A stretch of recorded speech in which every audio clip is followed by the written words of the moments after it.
In the late 1960s, a shadow fell over Northern California. A phantom who haunted the streets, taunted the police, and terrorized an entire generation. He called himself the Zodiac. This is the story of a killer who was never caught, a mystery that endures, and a name that still sends a chill down the spine. It's a tale written in ciphers and blood, a puzzle that remains to this day unsolved. It all began on a cold December night in 1968. On a lonely stretch of Lake Herman Road near Benicia, California, a young couple, out on a date, parked their car in a quiet lover's lane. Suddenly, their peaceful evening was shattered. Out of the darkness, a figure emerged, its intentions unknown but its presence radiating pure menace. The next morning, the scene was one of grim discovery. Police officers, their faces etched with shock, surveyed the aftermath of a brutal, senseless act. The Zodiac had claimed his first known victims, firing the opening shots in a campaign of terror that would grip the state for years to come. The era of peace and love had been violently interrupted.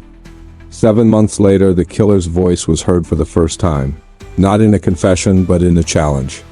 Letters began arriving at the offices of San Francisco's major newspapers, typed, taunting, and filled with details only the killer could know. He demanded they be published or he would kill again. But it was the postscript that truly baffled everyone. A complex grid of 408 cryptic symbols, a cipher he claimed held his identity. Stamped with a chilling new signature, a crossed circle, the symbol of the Zodiac. A local high school teacher and his wife would crack this first code, but it offered no name. Instead, it revealed the killer's twisted motive. He was collecting slaves for the afterlife. The game had begun. The Zodiac's reign of terror escalated.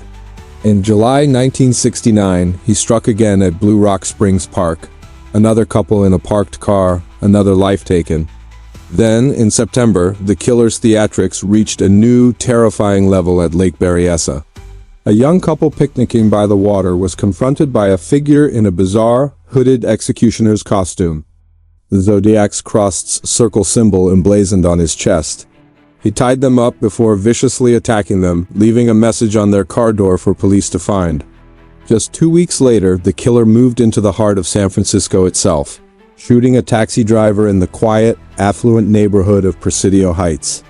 With each attack, the map of his crimes expanded, leaving police departments across multiple jurisdictions scrambling to catch a ghost. The public was gripped by fear, and the pressure on law enforcement was immense. From the vague descriptions of the few survivors, a police sketch artist created a face for the phantom. A composite drawing of a man with a crew cut and thick-rimmed glasses became one of the most famous wanted posters in American history. It stared out from newspapers and television screens across the nation. Behind the scenes, detective bureaus became war rooms. Walls were covered with maps, photos, and timelines. With red strings connecting disparate clues, a frantic attempt to find a pattern in the chaos.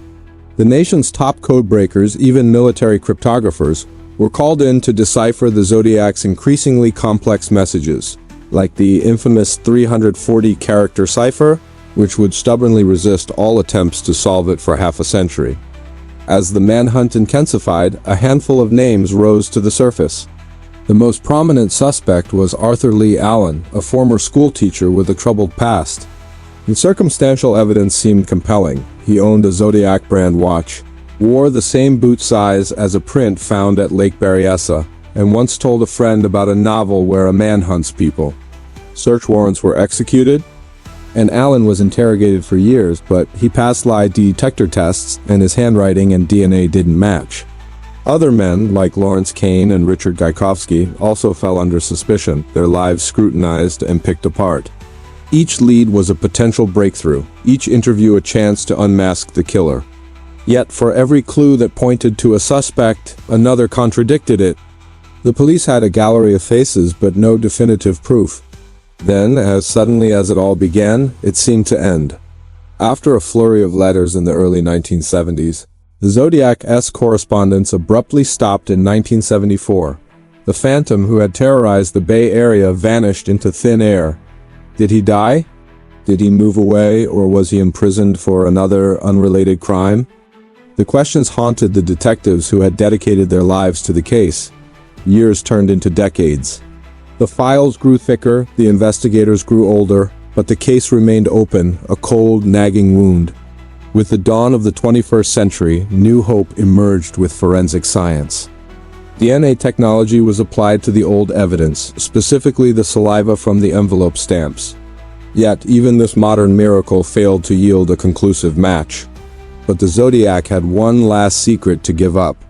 In 2020, 51 years after it was sent, the notoriously difficult 340 cipher was finally cracked.